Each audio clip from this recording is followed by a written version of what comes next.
Hey, what's going on, everyone? This is Sage from Sage Knows IT. Decided to go ahead and do a video on a topic that I think is kind of moving forward with our life right now in 2020. I think it was kind of a relevant video, especially for industry professionals. But before I do, please be sure that you like and subscribe to this channel here on YouTube, and please be sure that you visit us on www.sageknowsit.com. A lot of great information available there for you, as well as some material such as like a data breach checklist, completely free for you guys to go ahead and check out over there. I think that you'll find that kind of helpful. Today I wanted to talk about virtual conferences and how to do them the right way in 2020. Today I had not today, but this week has been very interesting for me. I've had the distinct opportunity to be able to go to some industry conferences that normally would take place in person, but because of everything that was going on with COVID this year, it's just been not. It just hasn't been something that we've been able to do, and rightfully so. So two events that I went to this year, actually this week, was Bsides San Antonio and SANS Institute.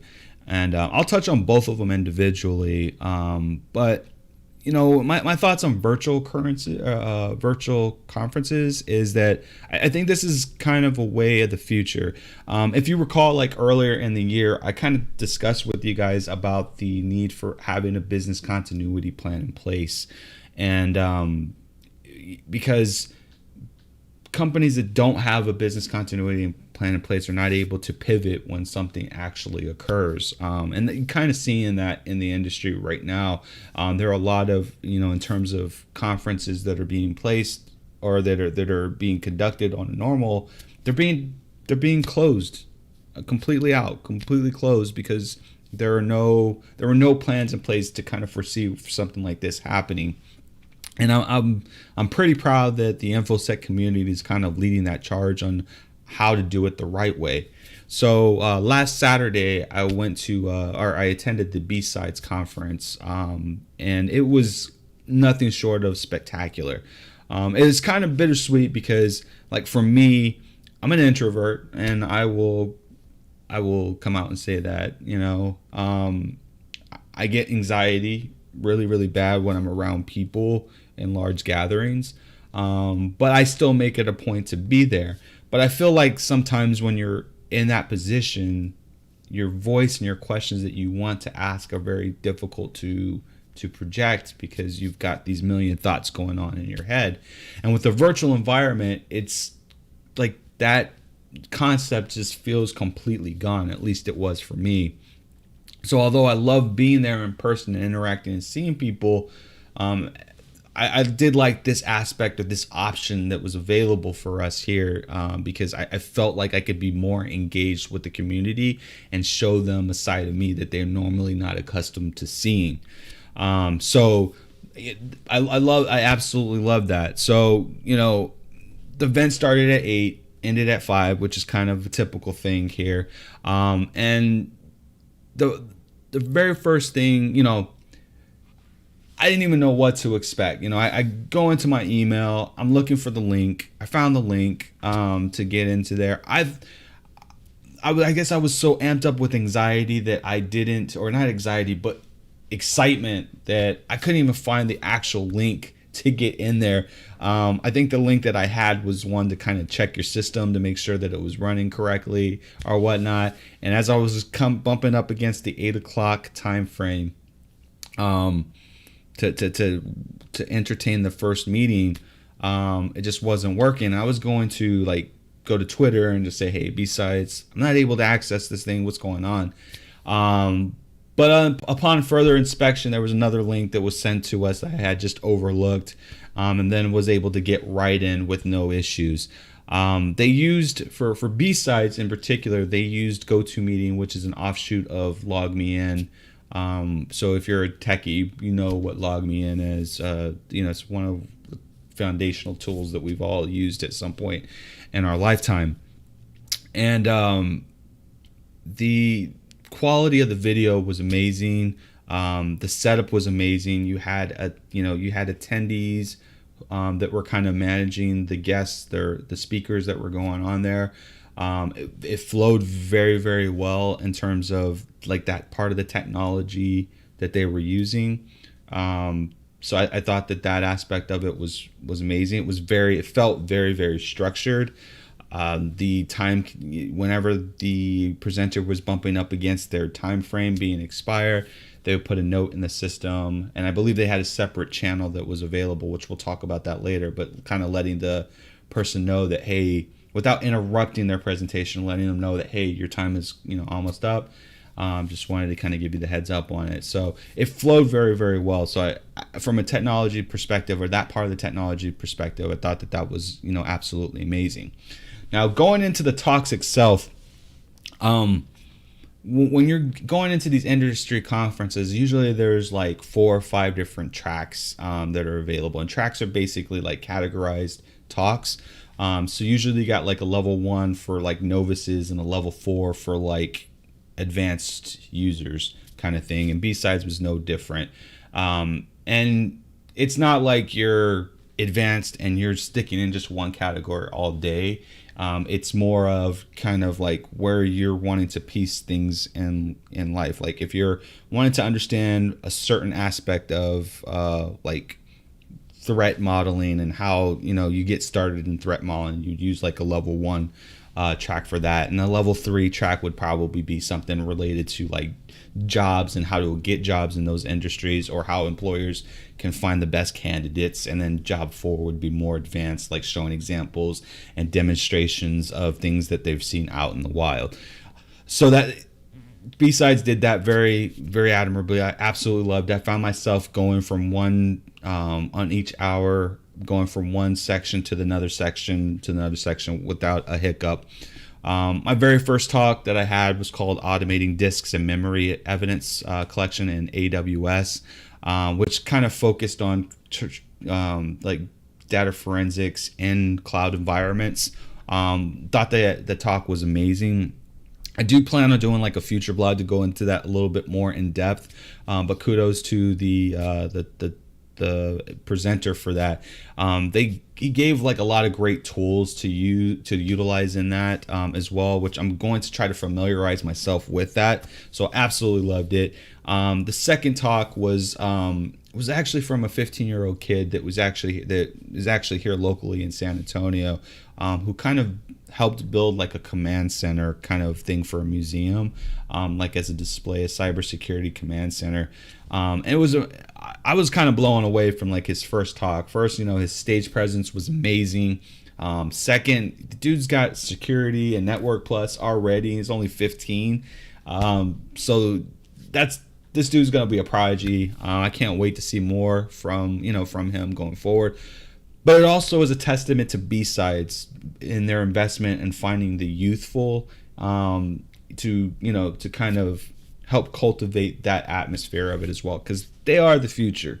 No ifs, ands, or buts about it. And to be able to cater to everyone, no matter where you are in your life, it's the reason why I love this community so much, because we don't treat each other differently from that aspect of it. So I absolutely loved it, but definitely going to have a little bit more. But if you do want to know more about that, please be sure to go to our website, or my website, www.sagenoteit.com, for more information on that.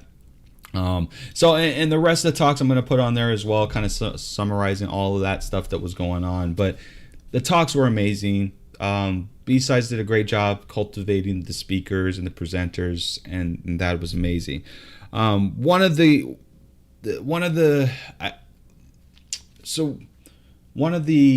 obstacles, when you do a virtual environment, is how do you keep people connected with each other and engaged? And Bsides did a phenomenal job on this. I wouldn't even thought of this to begin with, to be honest with you. I mean, I guess with some brainstorming, with some better minds, would have come out with something like this. But they use Discord as part of their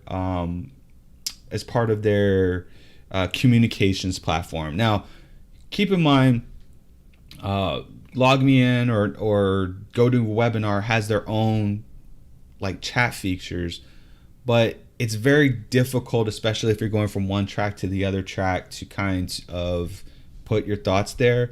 So most, like 99% of everyone was on the Discord chat when it came to their when it came to communicating with each other. So if for those who don't know, Discord is primarily a communication tool for gamers, but it's been known to be used for other aspects of it as well. I'm going to actually show you guys what it looks like and how it functioned for Bsides. But it's a great communication platform. It'll allow you to like kind of categorize things by topics. So it's kind of like the old IRC chats, but just kind of more of an organized function. And it'll also allow you to put on visual webinar presentations within the same area as well, so you don't have to go somewhere completely different. But yeah, I'm gonna show you guys like what it actually looks like, so that way you guys can kind of see like what we were going through.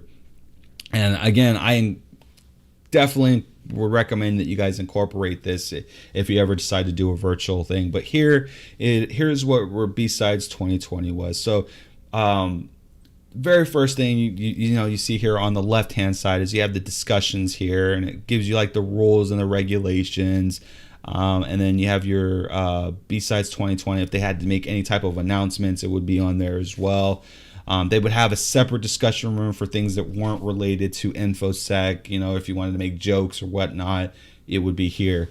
Discord also allows you to be able to kind of monitor the chats as well. So you can do things like prevent people from putting GIFs or GIFs files on there, or links to other sources, or limit the people who can send links to by only admins or moderators and things like that.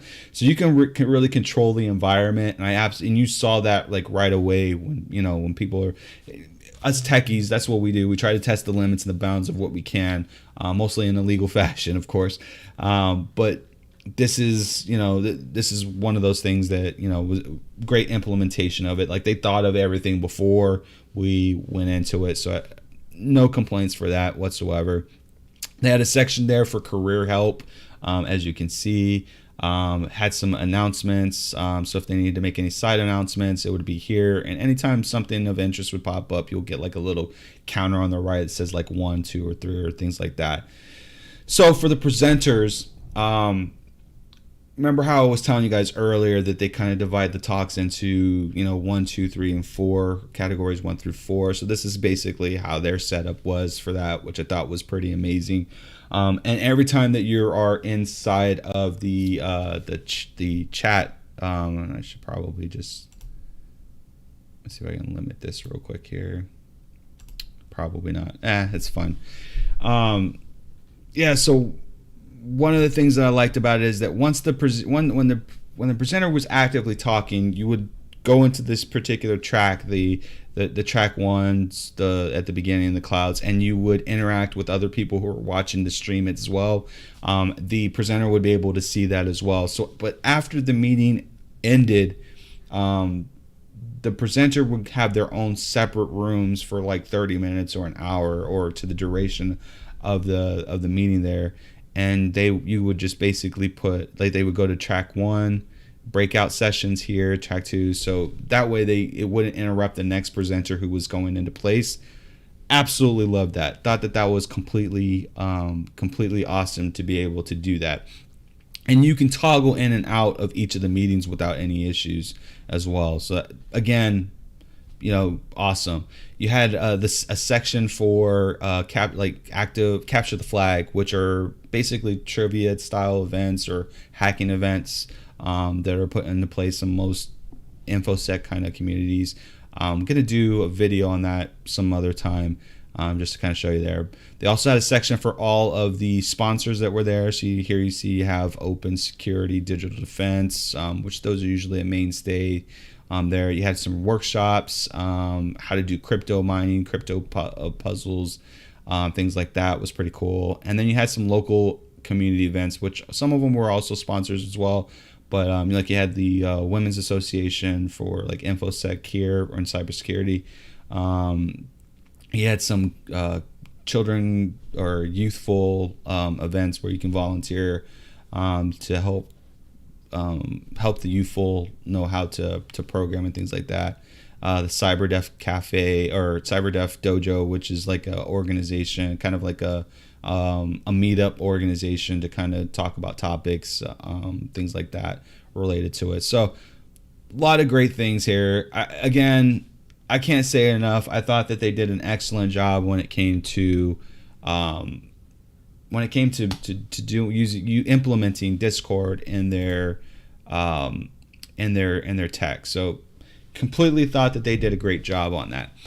Sans again was also the other event, and that actually happened on Thursday and Friday, and I finally was able to get through everything today on that. But Sans did kind of a same implementation in terms of the Discord thing. They didn't use GoToMeeting. They used I can't remember what it was called. It was another vendor that they used for doing their webinar, but they also did one on YouTube as well. And I think it might have been like an unlisted kind of thing, so that only the people with access codes could do it. The one gripe that I did have with the Sans part was that the registration process was a little bit difficult. At least it was for me. I set up an account, a registration account, like probably a week and a half, 2 weeks prior. Set a username and password for it, saved all my information on it. But when it came to go time on the day of the event, I wasn't able to access anything at all. I had an email the night before that asked me to change my password, which I did, and I saved it. But for whatever reason, it just would not show me the option to log in from their dashboard to the event itself. But this is where Discord like shined. So when I was having that issue, I literally went into the help section in Discord that they had set up and let the admin know that, hey, I can't get in. I don't know what's going on, but I can't get in.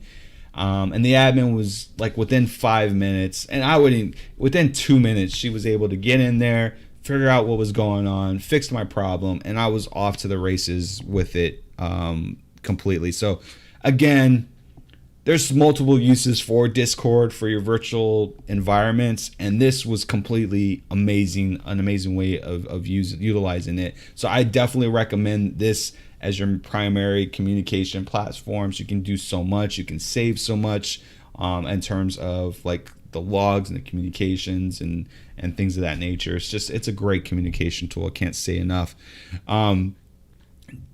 So this is my first time going to Sans, and I've always dreamed about going to Sans, but two primary things have always like hindered my ability to get into that area. The one is the barrier to entry for it has typically been a lot more than I can afford, or that I could afford at that particular time.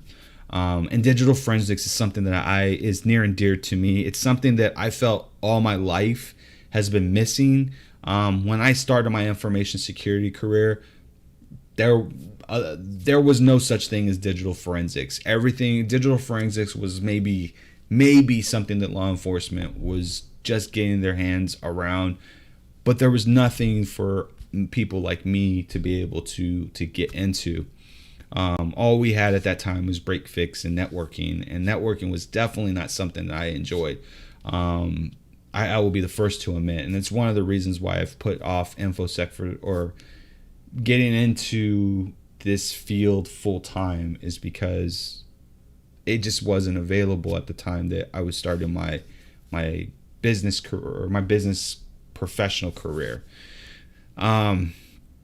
So I got wind of it probably about 8 or 9 years ago. That InfoSec that digital forensics was a thing. But I've always been too shy and reserved, and my anxiety filled, that I wasn't able to kind of commit. This year's been that change for me.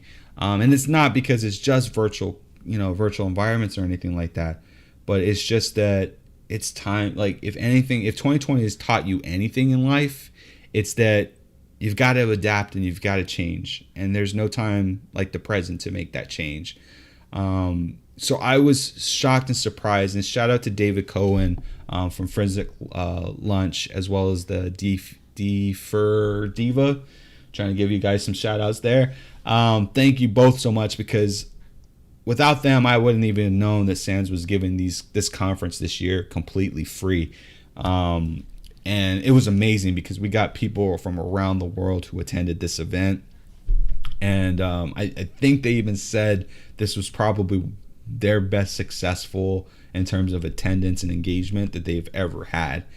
So that's a testament that you can use a hybrid system in the future, especially for those people who cannot logistically be there, or who may not be able to afford the normal price of entrance when you're going to these events as well. So it's a great supplemental in my opinion. But SANS is kind of known and renowned for their digital forensics. Like almost every track is just about digital forensics, and I absolutely loved it. I thought the talks were completely amazing. I love the examples that they were given.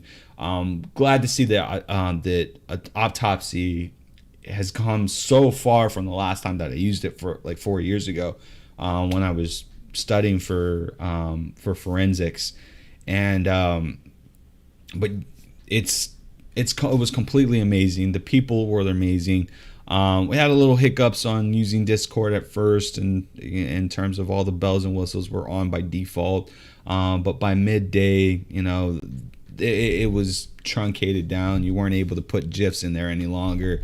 Because I swear to goodness, like the first hour was just like, it was just like a sea full of GIFs all the way through. And I was like, oh my God, this is going to be distracting.